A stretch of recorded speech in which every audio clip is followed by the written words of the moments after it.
ఆలుగడ్డలు మంచిగా దూరగా అయ్యి దాని తర్వాత కొంచెం టమాటా వేసేస్తే పైన ఒక 2 నిమిషాలు టమాటా వేసి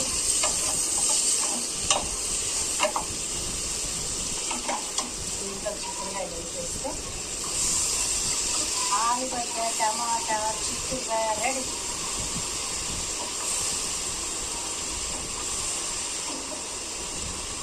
కుక్కర్లో ఎందుకు చేస్తున్నామంటే ఈ గింజలు చిక్కుడు గింజలు అనేవి బయట తొందరగా ఉడకవు, టైం పడుతుంది. కుక్కర్లో ఉడుకుతుంది.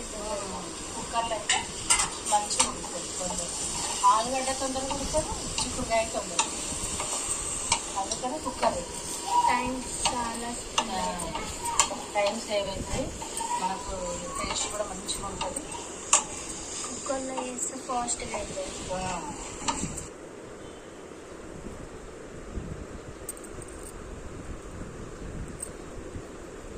ఉల్లిగడ్డలు ఫ్రై అయినాయా? ఆలుగడ్డలు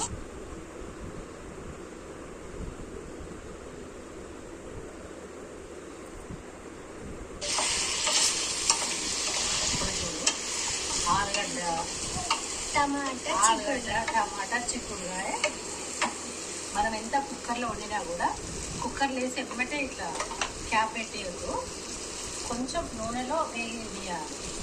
వేగనిస్తే టేస్ట్ వేరే ఉంటుంది. మా ఇంట్లో కొంచెం కారం బాగానే వేద్దాం కాబట్టి 3 స్పూన్ల కారం, 3 స్పూన్ల ఉప్పు, 1 స్పూన్ ధనియాల పొడి,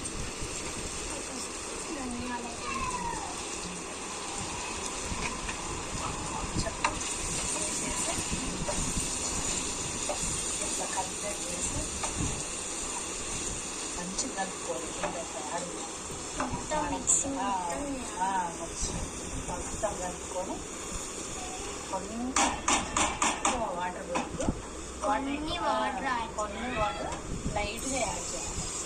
మరి ఎక్కువ యాడ్ చేస్తే ఏమైందంటే నీళ్ళే కూడా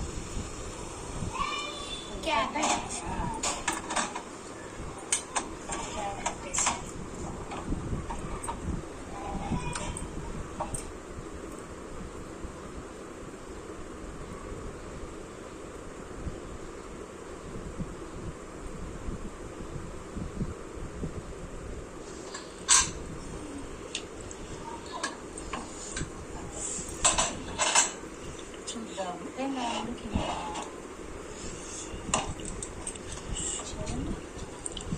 కలర్ఫుల్ చిక్కుడుకాయ టమాటా ఆలుగడ్డ, కానీ కలర్ఫుల్ కాదు, మనకు కావాల్సిన టేస్ట్ఫుల్. సో కొంచెం టేస్ట్ చూద్దాం ఇలా. ఓకే, కారం ఉప్పు మసాలా కరెక్ట్ సరిపోయి, వాటర్ అనేది మాత్రం ఉండాలి కూరలో, కాబట్టి నో ప్రాబ్లం. చిక్కుడుకాయ టమాటా రెడీ.